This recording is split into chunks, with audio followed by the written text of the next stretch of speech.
61. Cukup sudah. Aku tidak mau lagi mendengarkan apa yang kamu akan bicarakan tentang dia. Sekarang aku yang tanya, apakah kamu baik-baik saja? Tidak ada hal buruk yang terjadi pada kamu, bukan? Pertanyaan itu pun buat Selin mendadak kebingungan. Dengan memasang wajah yang benar-benar bingung, dia melihat Ricky yang berada di sampingnya sekarang. Hah? Kenapa kamu malah menanyakan aku? Aku tentulah baik-baik saja. Apa yang perlu kamu cemaskan dari aku? Sekarang, yang harus kamu cemaskan itu sebenarnya adalah mama tiri kamu, Rick. Dia baru saja terluka. Kamu perlu mencari tahu siapa yang telah tega menyakiti dia. Dia disakiti atau tidak, itu bukan urusan aku, Selin. Jika memang dia disakiti oleh seseorang, aku yakin, itu karena dia yang mulai duluan. Kenapa pikiranmu tentang mama tiri kamu semuanya hal buruk sih, Rick? Kau merasa, kamu jadi orang terlalu kejam sekarang. Kata-kata itu langsung buat Ricky memberikan tatapan tajam pada Selin. Kamu pikir aku kejam padanya? Kamu salah, Lin. Yang kejam duluan itu dia. Aku hanya bersikap sewajarnya saja untuk membalas perlakuan dia padaku, juga pada keluarga ini. Apakah saat dia benar-benar membutuhkan, kamu juga akan tetap bersikap kejam padanya, Ricky? Tentu saja. Karena yang mulai duluan itu dia. Itu namanya tidak adil, Ricky. Jika kekerasan dibalas dengan kekerasan, maka selamanya tidak akan ada yang namanya kedamaian. Terkadang, kita juga harus mengalah untuk menciptakan suasana yang baik. Kamu bisa bilang seperti itu karena kamu tidak merasakan apa yang aku rasakan. Kamu adalah kamu, sedangkan aku adalah aku. Kita berbeda, Selin. Selesai berkata kata-kata itu, Ricky langsung beranjak meninggalkan Selin. Dia berjalan cepat keluar dari kamar tersebut tanpa melihat ke belakang lagi. Setelah Ricky hilang dari pandangannya, Selin mengukir senyum miris seraya terus melihat pintu kamar. Kamu bilang aku tidak pernah mengalami hal buruk dari mama tiri seperti yang kamu rasakan sekarang, Rick. Sayangnya, apa yang kamu katakan itu salah besar. Perlakuan mereka lebih buruk lagi daripada perlakuan mama tirimu padamu sekarang. Tapi, ya sudahlah. Mungkin aku memang tidak seharusnya ikut campur dalam urusan pribadi dia. Selin juga berniat untuk meninggalkan kamar tersebut. Akan tetapi, saat dia membuka pintu, dia dikagetkan dengan keberadaan Tantri yang sedang berdiri tegak di hadapannya. Tante, Tante, ada di sini. Selin berkata sedikit gugup. Dia merasa sedikit tidak enak hati juga kasihan pada Tantri. Anak baik, maksud Tante, Selin. Bisa Tante bicara sama kamu sekarang, nak? Ada yang mau Tante bicarakan? Tidak penting sih, hanya sekedar mau ngobrol aja. Boleh, Tante. Ayo masuk ke dalam saja. Kita ngobrol di kamar ini saja. Tidak usah di kamar. Kita ngobrol di taman saja. Tante tidak enak jika ngomong di tempat tertutup. Oh, ya sudah. Kita ke taman sekarang. Ayo. Tantri dan Selin berjalan beriringan menuju taman. Selama perjalanan berlangsung, ada banyak mata yang memperhatikan mereka. Terutama, pelayan mata-mata yang Vergas tugaskan untuk mengawasi Tantri. Sementara itu, Ricky yang berada di lantai atas bungalow 4 tingkat itu pun ikut memperhatikan gerak-gerik mama tiri juga istrinya dari kejauhan. Tidak sedikit pun dia bisa mengalihkan pandangannya dari mereka. Karena dalam hati, dia tentu merasa takut jika mama tirinya berulah. Meski dia menikah bukan karena cinta, tapi Selin begitu berharga bagi nuraninya sekarang. Saat Ricky terus memperhatikan gerak-gerik mama tirinya, tiba-tiba, ponsel yang ada dalam saku celananya berbunyi. Seketika, perhatian Ricky teralihkan karena suara ponsel tersebut. Sial, siapa sih yang nelpon? Ganggu aja, kata Ricky seraya merogoh saku celananya. Leo, Ricky berkata dengan nada penasaran. Tanpa menunggu lama lagi, Ricky langsung menggeser layar ponsel tersebut untuk menjawab panggilan dari Leo. Ya, ada apa? Kepo Ricky langsung setelah telepon mereka sama-sama tersambung. Ya Tuhan bos muda, bisakah kamu sedikit manis padaku? Aku ini sahabat kamu tahu gak? Aku tidak punya waktu untuk bermain-main dengan kamu, Leo. Jadi, langsung katakan apa alasan kamu menghubungi aku. Seperti biasa, bos muda kita ini masih sama. Tidak sedikit pun berubah walau sudah punya istri. Leo, aku langsung tutup saja panggilannya. Karena kamu sepertinya tidak ada hal penting yang mau kamu bicarakan dengan aku. Terserah kamu saja, Ricky. Jika kamu tutup panggilan ini, maka kamu akan kehilangan berita penting yang mau aku sampaikan padamu. Berita penting. Katakan langsung. Baiklah, aku tahu kamu orangnya tidak asik jika diajak ngobrol. Aku cuma mau katakan, 2 hari lagi adalah hari ulang tahun Weni. Aku tahu kamu mau bikin perhitungan padanya, karena dia yang telah menyebar berita sehingga istrimu harus dikeluarkan dari sekolah. Ini baru kabar bagus, Leo. Kenapa tidak bilang dari tadi saja sih? Yang penting aku sudah bilang kan, Rick. Oh ya, aku juga punya info lain tentang Weni untuk kamu. Apa? Jika infonya benar-benar berkesan, 20% saham perusahaan Rickning Group akan aku berikan padamu. Oh, bos muda yang baik hati. Sayangnya, aku tidak mau saham yang kamu miliki. Karena aku tidak tertarik untuk jadi pembisnis. Kemudian, apa yang kamu inginkan dari aku sebagai imbalan dari info yang akan kamu berikan padaku? Aku mau pacar, Rick. Aku mau sama seperti kamu. Menikah dengan perempuan yang tepat. Kemudian, menjalani kehidupan rumah tangga di usia muda. Itu terdengar sangat indah. Gila, kamu pikir aku gudangnya perempuan? Atau, kamu pikir, aku ini aplikasi penemu jodoh yang tepat buat kamu? Ah, jangan aneh-aneh kami, Leo. Lebih baik aku berikan kamu saham yang aku miliki, daripada kamu minta aku temukan perempuan buat kamu jadikan istri. Karena itu lebih gampang buat aku. Ya, kemudian, aku harus nyari di mana calon istri. Mana aku tahu, kamu itu kan juga bos muda keluarga yang cukup ternama. Tampang juga lumayan oke lah. Lagian, juga banyak perempuan yang ngantri buat jadi pacar kamu selama ini. Kenapa tidak milih salah satu dari mereka saja? Terus ajak nikah. Itu namanya gila, bos muda. Perempuan yang selalu mengelilingi kita itu semuanya tidak tulus. Mereka hanya pintar manis di depan. Terus saat di belakang, busuk tidak terkira. Aku tidak mau mereka. Terserah kamu. Cari sendiri dan jangan minta padaku. Aku bukan biro perjodohan. Sekarang, cepat katakan apa info yang kamu miliki. Jangan buat aku semakin kesal padamu. Bersambung. 62. Terdengar tawa di seberang sana. Leo merasa geli dengan ucapan Ricky barusan yang benar-benar kesal padanya. Leo. Oh, maaf bos muda. Aku lupa soal itu. Baiklah, aku akan katakan infonya. Tolong jangan marah ya. Leo berkata dengan nada menggoda. Katakan cepat. Aku tidak punya banyak stok kesabaran. Baik-baik. Weni ternyata jatuh cinta pada anak pintar kelas kita. Dia sekarang sedang berusaha mengejar cowok pintar itu untuk dia pacari, Ricky. Cowok pintar? Dika maksud kamu? Iya. Siapa lagi kalau bukan Dika? Meski terlahir dari keluarga sederhana, tapi dia juga punya latar belakang yang bagus. Makanya, dia juga jadi incaran para gadis. Aku tidak butuh penjelasan darimu, Leo. Aku hanya menyebut namanya, tidak minta kamu menjelaskan. Iya aku tahu. Serba salah bicara denganmu. Aku bicara seperti itu, cuma mau memastikan kamu saja, kamu tidak berniat membantu usaha Weni buat semakin dekat dengan Dika bukan? Tentu saja tidak. Aku tidak begok, Leo. Jika aku bantu, namanya menolong, bukan memberi pelajaran buat dia. Bagus deh kalau gitu. Aku setuju. Katakan saja rencananya nanti padaku. Aku akan bantu apapun rencana yang mau kamu jalankan untuk dia. Nanti, kamu akan tahu. Baiklah. Sampai jumpa nanti. Panggilan itu pun langsung berakhir. Setelah panggilan selesai, Ricky langsung ingat dengan Selin. Saat tidak menemukan Selin lagi, mendadak, hati Ricky dilanda kepanikan. Dia segera turun dari lantai atas untuk mencari keberadaan Selin. Sementara Leo, setelah panggilan terputus, dia langsung menyadari kalau sekarang, dia berada di jalan yang tidak dia ketahui tempatnya. Leo baru sadar, kalau dia salah jalan setelah panggilan berakhir. Di mana ini?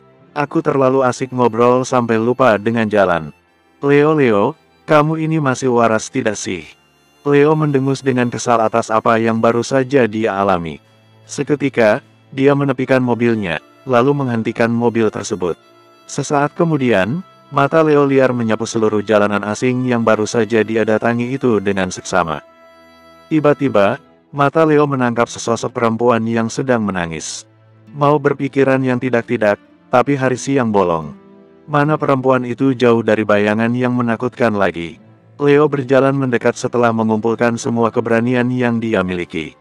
Meski sebenarnya, keberanian itu masih lebih kecil dari rasa takut yang ada dalam nuraninya sekarang. Akan tetapi, dia tetap melangkah memaksakan hati mendekat. Adek, aduh, siapa ya? Apa sajalah. Kamu kenapa menangis di sini? Ada masalah apa sampai nangis di luar seperti ini? Bukan urusan kamu, kata gadis itu tanpa mengangkat wajahnya sedikitpun. Akan tetapi, suara serak masih terdengar jelas. Iya, aku tahu itu bukan urusan aku. Tapi, sebenarnya aku butuh pertolongan kamu. Aku tersesat. Tidak tahu jalan pulang. Tolong, katakan padaku ini jalan apa. Mendengar ucapan itu, gadis tersebut mengangkat wajahnya. Saat Leo bertatapan dengan gadis itu, dia seperti pernah melihat gadis tersebut. Cuman, sayangnya ingatan itu tidak jelas sehingga Leo tidak tahu pernah bertemu di mana. Kamu, sepertinya, aku pernah melihat kamu. Tapi di mana ya? Kepo Leo terus berusaha mengingat. Aku tidak kenal kamu. Kamu kepo ini jalan apa? Bukan. Ini jalan Melati. Tinggal jalan sedikit ke belakang saja, kamu sudah bisa menemukan jalan raya. Terima kasih banyak. Kamu ternyata sangat baik. Oh ya, di mana rumahmu? Biar aku antar kamu pulang sekalian. Kebetulan, hari sangat mendung. Sepertinya akan turun hujan sebentar lagi. Aku belum bisa pulang sekarang. Tugas yang aku miliki masih belum aku selesaikan. Perempuan itu berkata dengan nada sedih. Tugas? Kamu punya tugas? Katakan padaku apa tugasmu. Biar aku bantu kamu selesaikan. Tidak perlu. Aku tidak perlu bantuan darimu. Kamu pergi saja, kata gadis itu dengan nada sedikit takut. Kenapa kamu terlihat sangat tegang saat aku katakan aku mau membantu kamu? Apakah? Tunggu, aku ingat aku pernah bertemu kamu di mana. Kamu Cynthia bukan? Calon istri bos muda Dalimonte yang tidak dianggap itu. Bukan. Aku bukan. Cynthia, aku bukan calon istri Ricky. Nah lo, tahu dari mana kamu kalau bos muda Dalimonte itu namanya Ricky Ham? Pergi sana. Tidak perlu bahas soal yang tidak penting. Aku tidak mau buang waktuku buat ngobrol sama kamu. Pergi. Selesai bicara seperti itu, gadis yang tidak lain adalah Cynthia itu pun bangun dari duduknya. Dia berniat untuk segera beranjak meninggalkan Leo yang telah buat nuraninya merasa sangat kesal. Akan tetapi, tangan Leo bergerak cepat untuk menghalangi niat Cynthia yang berusaha mau pergi meninggalkannya. Sementara Ricky, dia bergegas menuju taman untuk memastikan keadaan sang istrinya telah luput dari penglihatan netranya barusan. Sial. Jika terjadi apa-apa dengan Celine, aku tidak akan mengampunimu. Ricky bergumam seraya terus berjalan cepat. Kekhawatiran Ricky itu sebenarnya terlalu berlebihan. Karena Celine dan Tantri sekarang sedang berada di bawah pohon yang lebat. Di sana juga ada para tukang kebun yang sedang membersihkan tanaman. Jadi, bagaimana mungkin Tantri melakukan sesuatu yang tidak baik di tempat terbuka? Dan lagi pula, ini adalah Bungalok. Tempat yang dijaga ketat oleh orang-orang terpercaya selama puluhan tahun. Langkah Ricky terhenti ketika melihat Celine yang sedang menyeka air mata Tantri yang sedang jatuh perlahan di pipi. Celine juga terlihat begitu antusias dengan tatapan mengiba melihat ke wajah Tantri yang sedang tunduk seraya menangis. Tante, jangan pergi dari sini. Mereka mungkin hanya marah sesaat saja pada Tante. Jadi, Tante harus tetap bersabar dan tunjukkan pada mereka kalau Tante tidak seburuk yang mereka kira. Jikapun Tante pernah melakukan kesalahan sebelumnya, itu wajar. Karena kita sebagai manusia biasa, melakukan kesalahan itu adalah hal yang lumrah. Kamu memang anak yang baik, Celine. Kamu punya jiwa besar untuk memaafkan orang lain. Kamu juga anak yang paling berani yang pernah aku temui. Kata-katamu mampu menenangkan hati yang sedang bergemuruh. Tapi, tidak semudah itu untuk mencari maaf di keluarga ini, nak. Mereka tidak sama seperti kamu. Mereka semua punya hati yang keras. Sekeras-kerasnya karang, pasti akan terkikis oleh ombak, Tante. Begitu juga hati manusia. Sekeras apapun hati orang, pasti akan luluh jika kita terus memperlihatkan ketulusan yang kita miliki. Tantri terdiam. Kemudian, senyum manis terukir di bibirnya. Dia memberikan senyuman seraya memegang lembut tangan Selin. Kamu benar. Tante akan coba apa yang kamu katakan. Oh ya, dari tadi. Kamu panggil aku Tante melulu. Aku ini, mamanya Ricky Lo. Yah, meskipun mama tiri yang sama sekali tidak dia anggap ada. Bersambung. 63. Selin membalas senyum itu dengan senyum lebar yang terlihat begitu manis di mata Ricky yang sedang bersembunyi di balik tanaman hias. Melihat senyum itu, tanpa bisa Ricky cegah. Nuraninya begitu sekarang menginginkan senyum itu untuk dia lihat setiap saat. Dia benar. Sekeras apapun hati manusia, pasti akan luluh jika diperlihatkan dengan ketulusan yang kita miliki. Selin, aku akan perlihatkan ketulusan yang aku punya padamu. Ricky berkata dalam hati. Sial. Apa yang aku pikirkan sih sebenarnya? Ricky kembali bicara dalam hati. Akan tetapi, kali ini dia merasa sedikit kesal pada dia sendiri. Sebenarnya, dia menginginkan Selin untuk menjadi bagian dari hidupnya. Tapi, perasaan egois itu lebih besar daripada cinta. Jadinya, dia selalu kalah dengan rasa egois yang merajalela di nuraninya sekarang ini. Ricky beranjak pergi. Dia meninggalkan tempat di mana dia sebelumnya berdiri. Sementara itu, Leo sudah berhasil membujuk Cynthia agar mau bicara dengannya. Karena kebetulan sedang gerimis, Cynthia menerima tawaran Leo untuk berteduh di dalam mobil. Aku sedang Mama tugaskan untuk mencari orang. Mama melarang aku pulang sebelum aku menemukan orang yang aku cari. Cynthia berkata seraya menundukkan kepalanya. Orang? Apa boleh aku tahu siapa orang itu? Tidak, aku tidak bisa mengatakan siapa orang itu. Karena itu adalah hal pribadi. Ya sudah kalau gitu. Bagaimana kalau aku bantu kamu carikan saja orang itu sekarang? Mungkin, jika aku membantumu, kita akan menemukan orang itu. Tidak, tidak perlu. Aku tidak mau menemukan orang itu. Karena, sebenarnya, aku yang sengaja membiarkan orang itu pergi. Karena aku kasihan dengan orang itu. Mama memperlakukan dia secara tidak layak. Jadi, aku bantu dia buat pergi. Tapi, aku tidak menyangka, Mama malah memperlakukan aku sangat kasar gara-gara orang itu hilang. Mama bahkan melarang aku pulang jika aku tidak menemukan orang itu. Meskipun merasa tidak mengerti dengan apa yang Cynthia katakan, Leo terpaksa membenarkan semua perkataan Cynthia. Dia pun menawarkan untuk memberikan Cynthia tempat tinggal malam ini karena dia yakin, orang yang gadis itu cari tidak akan ketemu dalam waktu singkat. Atau bahkan tidak akan bertemu sama sekali. Selesai bicara dengan Tantri, Selin memilih untuk mendatangi ruang kerja Vergas. Dia tahu Vergas ada di dalam dari salah satu pelayan yang sedang bertugas di ruang tamu. Selin mengetuk pintu dengan perasaan berat. Sedikit rasa takut juga menghiasi hati Selin sekarang ini. Rasa itu semakin kuat ketika suara Vergas yang terdengar berat dari dalam ruangan yang mempersilahkan dia masuk ke dalam. Selin, Vergas berkata seraya memberikan senyum manis ketika melihat wajah menantunya yang muncul saat pintu terbuka. Apa papa sedang sibuk? Kepo Selin dengan sangat hati-hati. Tidak juga, hanya sedikit bekerja agar tidak terlalu banyak membuang waktu secara sia-sia. Oh ya, ayo sini duduk. Baik, Pak. Selin berjalan pelan mendekat, lalu duduk di depan Vergas. Pak, aku kesini karena mau bicara sesuatu sama papa. Papa benar-benar tidak sibuk kan? Kamu mau bicara apa, Nak? Bicarakan saja. Tidak perlu merasa sungkan, juga tidak perlu merasa takut.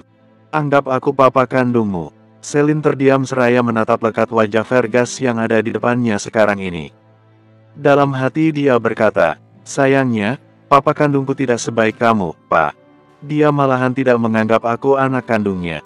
Selin, kok diam? Vergas berkata saat melihat Selin diam termenung. Mami, iya, Pak.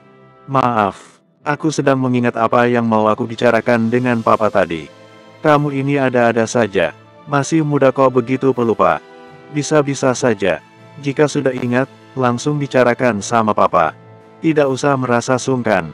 Sekarang, kita bicarakan hal lain saja seraya menunggu ingatan kamu kembali. Tidak perlu, Pak. Aku sudah ingat apa yang mau aku bicarakan sama papa sekarang. Kamu ini, Fergus berkata seraya menggelengkan kepalanya. Juga, tidak dia lupakan senyum manis buat Celine. Pak, aku mau minta satu hal sama papa. Tolong papa selidiki soal orang yang sudah menyekap dan menganiaya mama.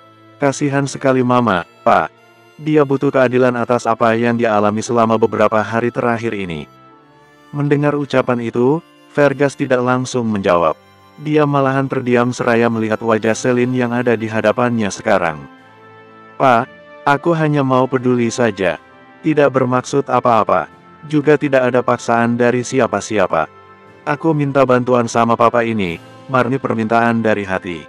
Hati yang tidak terima jika kejahatan tidak mendapat balasan. Kenapa kamu begitu peduli dengan Tantri? Kamu sudah tahu bukan? Tantri itu bukan mama kandung Ricky. Tantri juga sangat tidak baik. Dia licik dan... masih banyak lagi keburukan yang Tantri lakukan untuk keluarga ini. Aku sudah tahu semua hal tentang mama Tantri, Pak. Aku peduli karena aku merasa kasihan. Dia adalah anggota keluarga Dalimunte, namun tidak dianggap sebagai anggota keluarga sama sekali. Papa ingat, aku datang hari ini karena mama. Aku tidak sengaja menemukan mama di jalan. Kemudian, Celine menceritakan semua yang terjadi hari ini antara dia dengan Tantri. Bagaimana mereka bertemu pertama kali, hingga dia sampai ke kediaman Dalimunte ini. Semua dia ceritakan sampai tidak ada satupun yang terlewatkan. Fergus yang mendengar cerita itu hanya menganggukkan kepala saja. Meski dia merasa masih kesal dengan apa yang Tantri susah lakukan pada keluarganya. Akan tetapi, perkataan Celine itu bisa dia terima dengan pikiran waras. Baiklah, papa mengerti dengan semua yang kamu katakan. Kamu tenang saja, papa akan cari tahu apa yang sudah terjadi dengan Tantri selama dia tidak ada di rumah. Terima kasih banyak, Pak. Papa sudah mau mendengarkan apa yang aku katakan. Semoga keluarga ini kembali harmonis seperti sebelumnya. Oh ya, sepertinya, aku harus permisi dulu. Karena ini sudah sore, aku dan Ricky akan kembali ke rumah. Baiklah, hati-hati di jalan. Sering-sering main ke kediaman ini ya, Celine. Iya, Pak, pasti. Celine pun meninggalkan ruangan tersebut. Setelah berpamitan pada Fergus, dia juga tidak lupa berpamitan pada Tantri. Mereka berdua mengantarkan Celine sampai ke mobil. Dengan lambaian tangan, mereka melepaskan kepergian Celine. Fergus menahan tangan Tantri ketika mau berbalik setelah mobil anak mereka sudah tidak terlihat lagi. Untuk sesaat, mata mereka saling menatap. Akan tetapi, itu tidak lama. Karena Fergus melepaskan tangan Tantri segera. Ikut aku ke ruang kerja. Ada yang mau aku bicarakan dengan kamu di sana. Mau bicara apa, Mas? Kenapa harus ke ruang kerja sih? Kenapa tidak di sini saja? Jangan banyak bertanya. Ikuti saja apa yang aku katakan. Baiklah. Bersambung. 64. Malam harinya, polisi mendatangi rumah Tisa. Tisa yang tidak terima dengan penangkapan itu, berusaha untuk melawan polisi dengan menyangkal semua tuduhan yang polisi berikan padanya. Akan tetapi, bagaimanapun penyangkalan itu, Tisa tetap tidak bisa melarikan diri. Dia tetap dibawa ke kantor polisi sebagai tersangka. Meskipun semua tuduhan itu belum terbukti dengan jelas. Pak polisi ini bagaimana sih? Sudah saya katakan, kalau saya ini tidak bersalah. Saya cuma difitnah, Pak. Tisa berkata dengan nada tegas tanpa asa rasa takut. Dia terlihat begitu tenang di hadapan polisi yang sedang menatapnya dengan tatapan galak. Kalau saya emang bersalah, coba perlihatkan buktinya pada saya. Karena tidak adil jika menuduh saya, tapi tidak ada bukti yang jelas, kata Tisa lagi dengan nada sengit. Tidak perlu menyangkal, Bu Tisa. Karena laporan tentang tuduhan ibu menyekap dan menganiaya orang itu tidak hanya datang dari satu orang saja. Melainkan, dari dua laporan. Dua laporan. Tisa mulai terlihat gugup sekarang.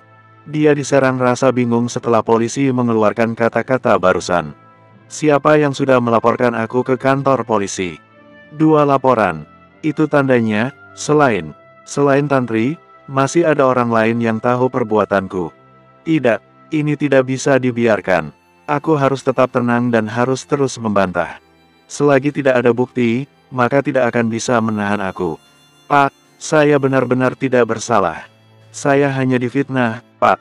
Dua laporan itu mungkin mereka satu keluarga atau satu komplotan untuk mencelakai saya. Tapi sepertinya, tidak. Laporan tentang kejahatan Ibu Tisa ini datang dari orang terdekat Ibu. Orang terdekat? Siapa dia? Aku. Suara yang tidak asing lagi bagi Tisa menggema memenuhi ruang interogasi. Sontak, perhatian seketika tertuju pada gadis yang ada di depan pintu masuk.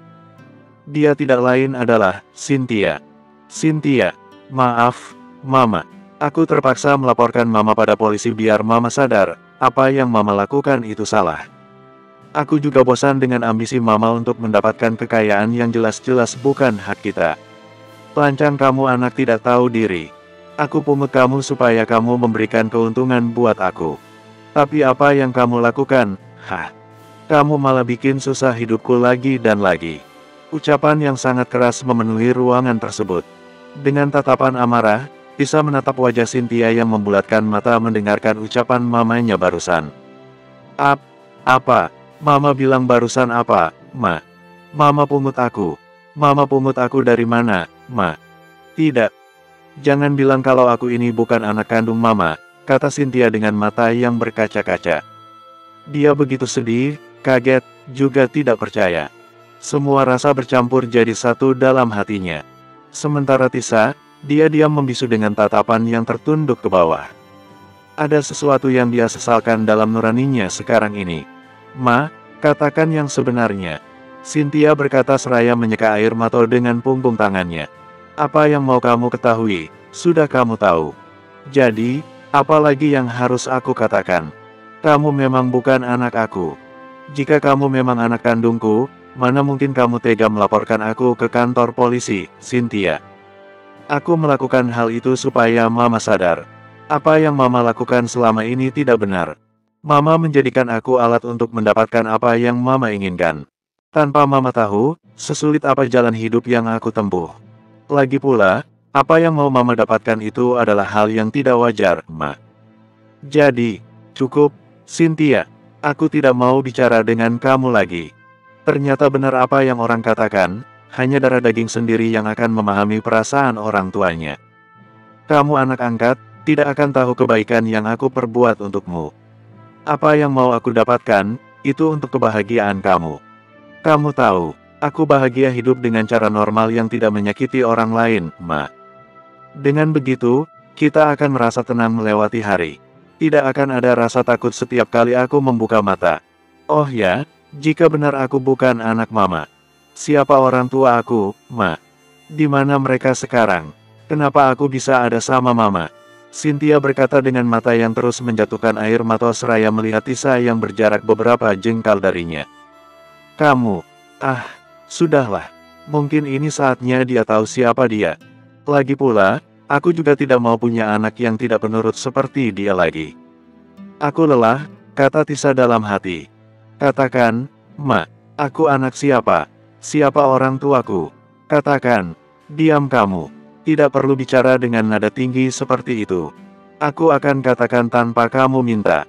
Karena aku lelah punya anak yang tidak ada gunanya seperti kamu. Kamu itu anak majikanku. Dia meninggal karena kecelakaan. Aku pungut kamu karena aku pikir, kamu bisa buat aku kaya dengan kekayaan yang orang tuamu miliki. Sayangnya, orang tuamu ternyata punya banyak hutang. Semua harta yang mereka punya habis disita oleh pihak yang berwajib. Kemudian, aku hanya bisa mengandalkan uang asuransi yang tertulis atas nama kamu. Aku masih terpaksa merawat kamu karena harta yang tidak seberapa itu. Sekarang, uang itu sudah habis, dan kamu sama sekali tidak ada gunanya buat aku. Jadi, pergi sana.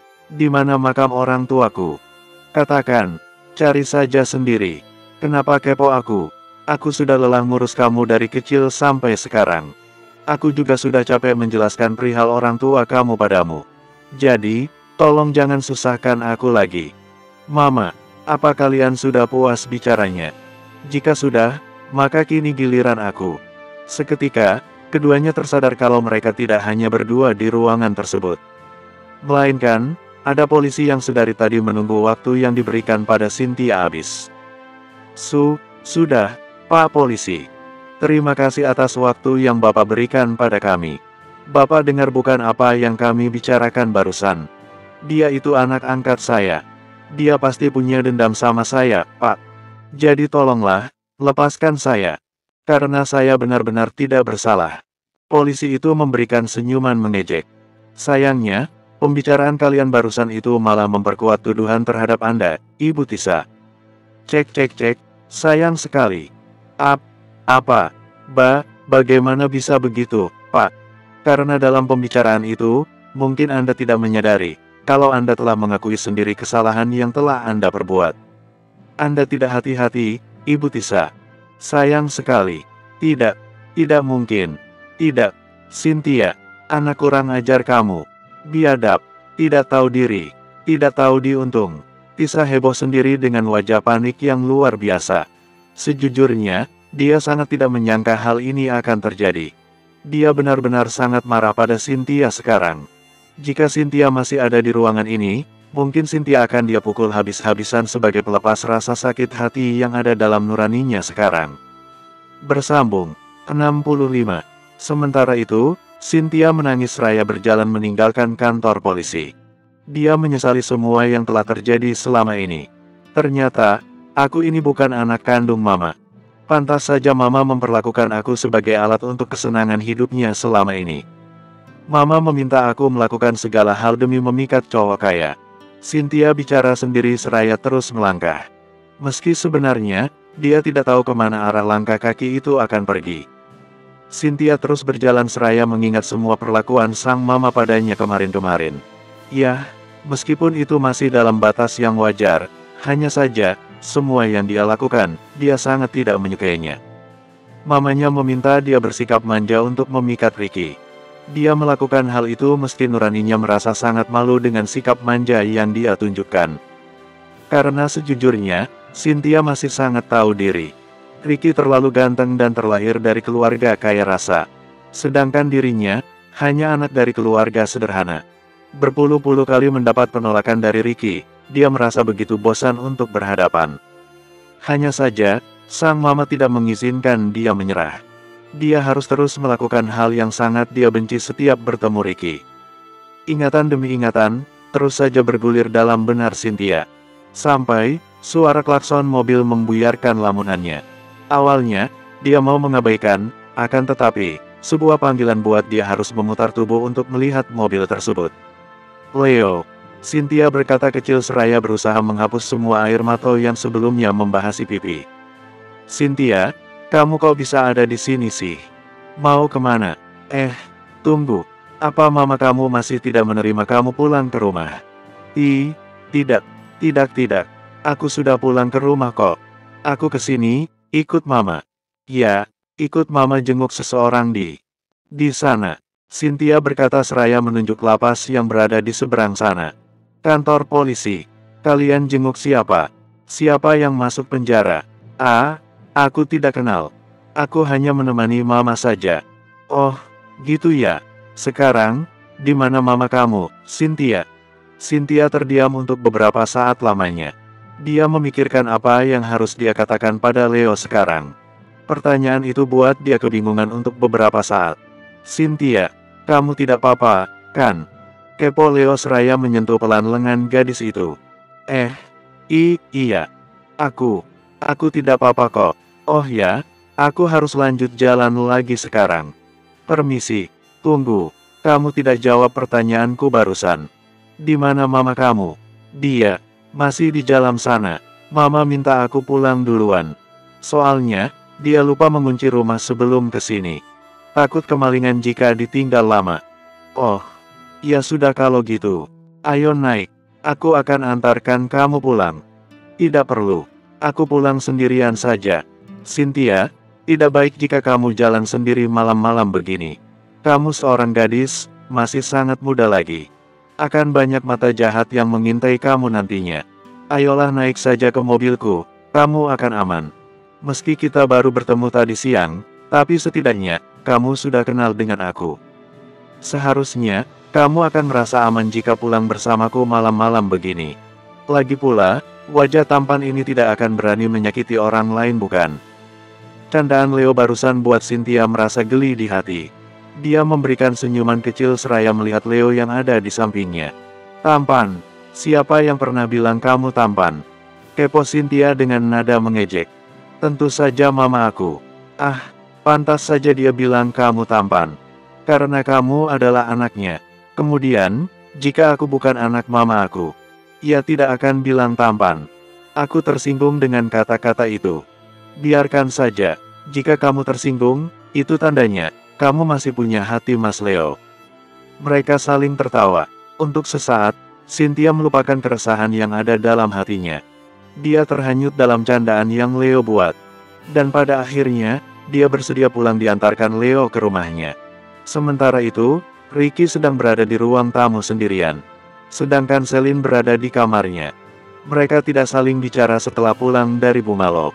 Mereka sama-sama diam dengan pikiran masing-masing. Ricky terlihat resah dengan kesendirian itu.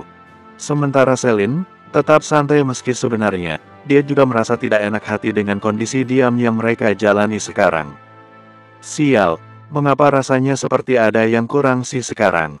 Ah, bikin tidak enak hati saja, kata Ricky menggerutu pada dia sendiri.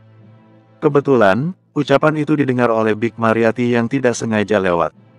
Merasa punya tanggung jawab sebagai penengah, meski dia berasal dari orang luar, Big Mariati memberanikan diri untuk menyela perkataan Ricky. Ada apa, bos muda? Sepertinya, ada yang tidak mengena di hati bos muda sekarang. Apa masalah dengan Nona? Maaf, Bibi tidak mau ikut campur urusan majikan.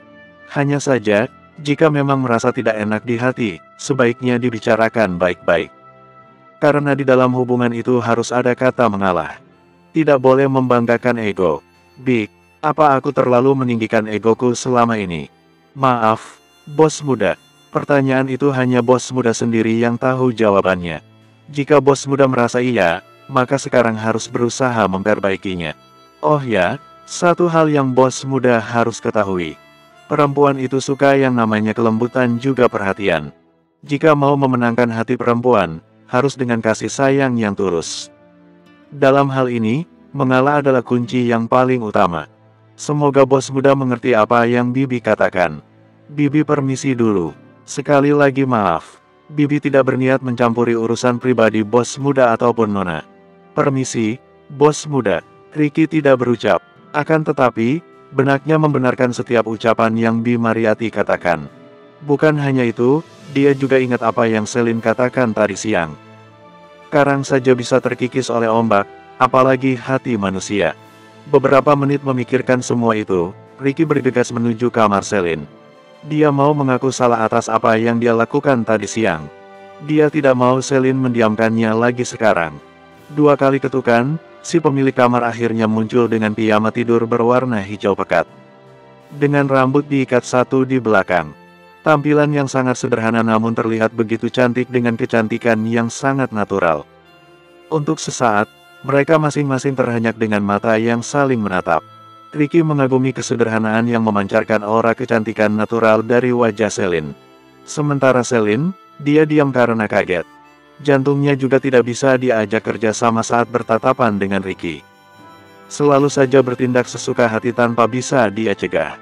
Kalaupun bisa, itu akan memakan waktu yang terkadang lumayan lama untuk kembali buat detak jantung itu normal dan ingatannya sadar akan dunia sekeliling. Karena pesona mematikan yang Ricky miliki, itu sangat luar biasa ampuhnya. Ricky, ada perlu apa? Kepo Celine masih setengah gugup. Namun sudah bisa sadar dari pengaruh berbahaya Ricky. Bersambung.